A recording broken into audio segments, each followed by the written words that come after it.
You ever stop to think about the economy? You know, this giant invisible thing that connects the cash in your wallet to massive global events? Well, today we're going to peel back the curtain. We're diving deep into macroeconomics, which is really just the art of seeing that big picture, how everything, and I mean everything, fits together. So let's get into it. And I want to kick things off with a huge question to frame our entire journey. Is the economy kind of like the weather, just some wild, unpredictable force that we all have to deal with? Or is it more like a giant, complex machine? Something that we humans actually designed, that we built, and that we can tune up with levers we can pull and dials we can turn? Keep that question in the back of your mind because everything we talk about today is going to help us find the answer. So here's our game plan. First, we'll get the view from above. Then we'll ask why this field even exists.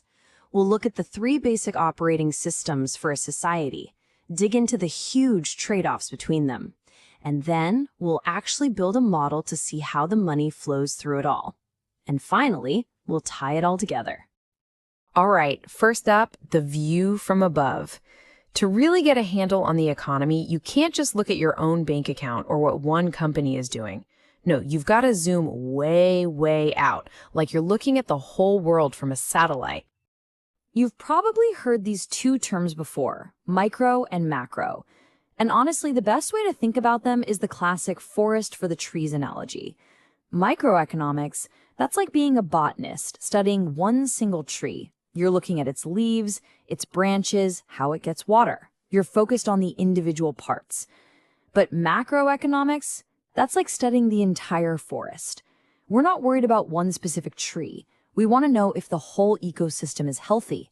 We look at the big stuff, the aggregates, like a country's total income or the inflation rate.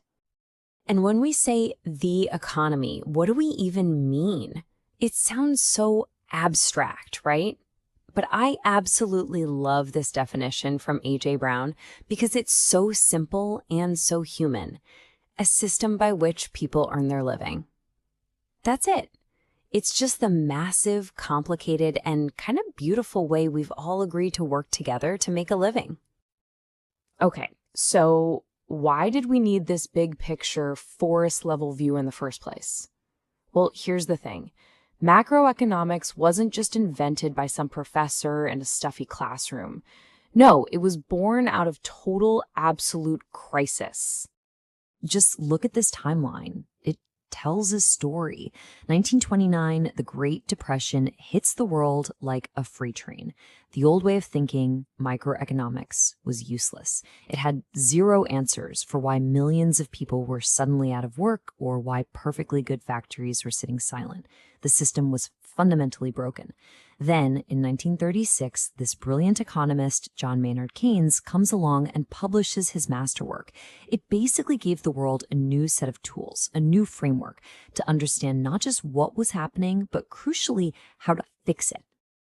And so today, this is the stuff that macroeconomics gets into. I mean, look at this list. It's basically every major economic headline you'll ever read. GDP, inflation, recessions, unemployment. When you hear politicians arguing about these things, they are arguing about macroeconomics. It's the language we use to talk about our biggest shared challenges. But before we go any further, there is a huge mental trap we have to avoid. It's a bit of a secret handshake for thinking like a macroeconomist. It's called the fallacy of composition, and it's the simple but incredibly powerful idea that what's good for one person might be terrible if everyone does it. And this is the perfect mind-bending example. It's called the paradox of thrift. Okay, so for you as an individual, saving money is a great idea, right? It's smart, it's responsible, a no-brainer. But what happens if all of us decide to save more money at the exact same time? Well, think about it. If everyone is saving, that means no one is spending. And if no one is spending, businesses have no customers, so they have to lay people off. And those unemployed people, Well, they definitely can't spend any money. And suddenly the whole economy is in a nosedive. What was a smart choice for one person becomes a total disaster for everyone. That's the fallacy of composition.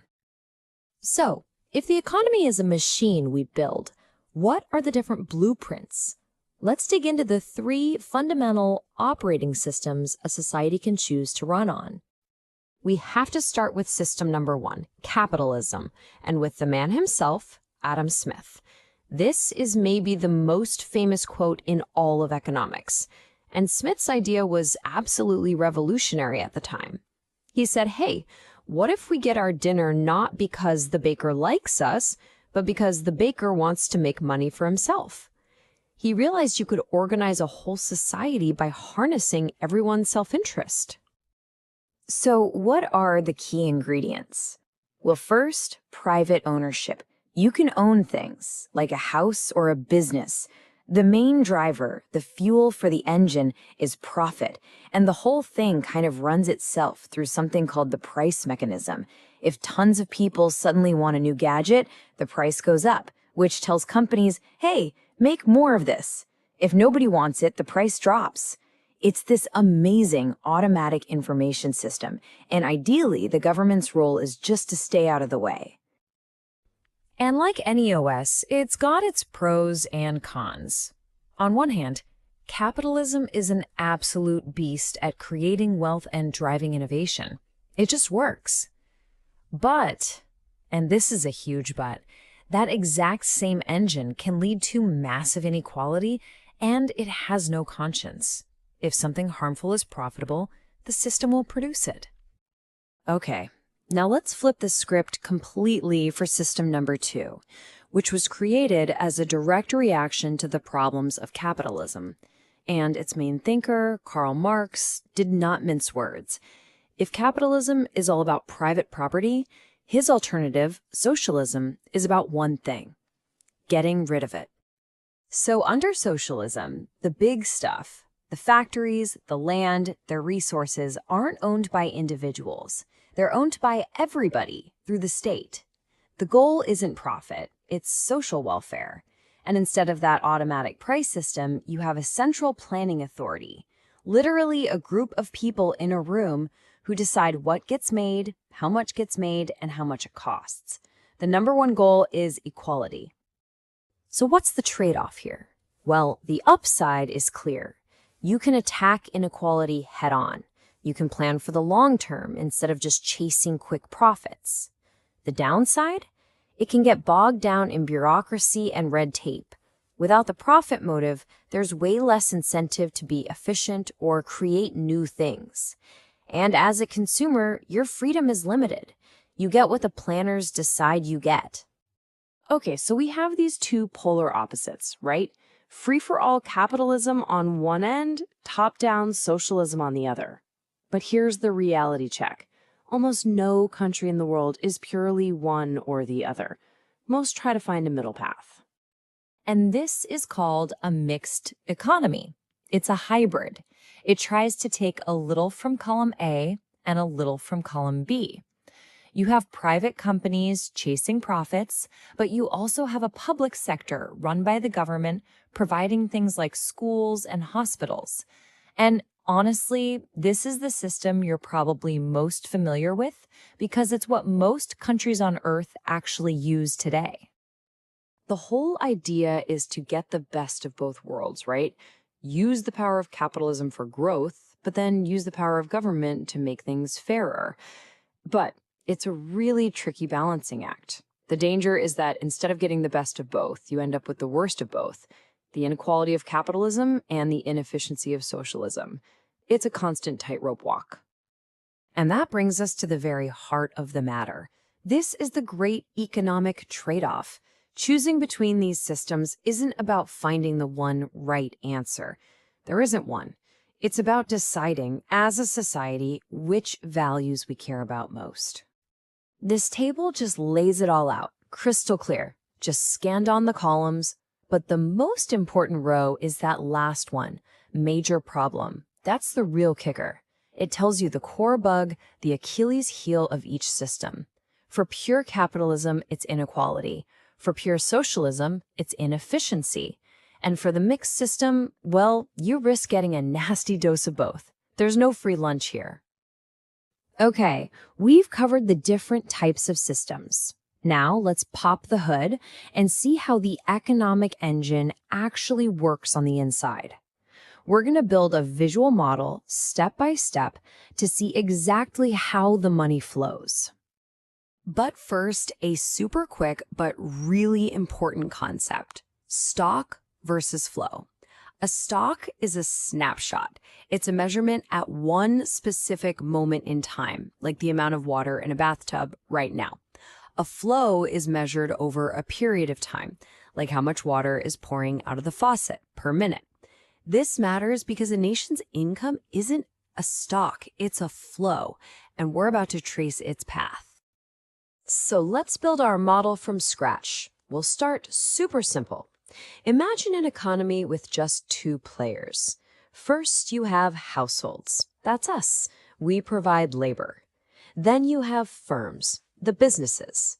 We go to work for the firms, and in return, the firms pay us an income. Simple, right? So what do we do with that income? Well, we can actually write this as a simple little formula. Y stands for our total income. We can either spend it, which we call consumption, or C, or we can save it. And that savings doesn't just sit there. It gets used by firms to build new factories and machines, which we call investment, or I. So in this super simple world, all income equals consumption plus investment. Okay, but that's a little too simple. Let's make it more realistic by adding player number 3, the government. The government takes money out of the flow through taxes, but it also puts money back in the flow through spending on things like roads, schools, and defense. And that means our formula gets a little upgrade. We keep the C for consumption and the I for investment, and we just add a G for government spending. Easy enough. This shows us how a closed economy, one with no trade, works. But we're not done yet. We've got one final crucial piece to add to the puzzle. In our modern world, no economy is an island. So we have to connect our model to the rest of the world. This adds exports, money coming in, and imports, money going out. And boom, this is it. The master equation of macroeconomics. Total income, Y, equals C plus I plus G plus net exports, which is just exports, X, minus imports, M. And I am not kidding when I say this. Nearly every single political debate you hear about the economy, taxes, trade, spending, it's really just an argument about how to tweak one of these letters. Okay, let's take a breath and zoom back out. I know that was a lot, but think about what we just did. We went from a simple question all the way to building a complete model of the global economy. We now have a guide to the entire macro world. So, if you remember just a few things, make it these. 1. Macro is about the whole forest, not just the trees. 2. It was born from a real-world crisis, the Great Depression. 3. There's no perfect system, only trade-offs. 4. The circular flow model shows that everything is connected. And 5. In the real world, pretty much everyone uses a mixed system. Which brings us right back to where we started. Remember that question, is the economy a force of nature? Well, the answer is no. It's not the weather. It is a machine we build. It's a series of choices that we make as a society about what we value most. Do we lean towards more freedom, more equality, more efficiency? Knowing what you know now, understanding the trade-offs, I'll leave you with this. What choices would you make?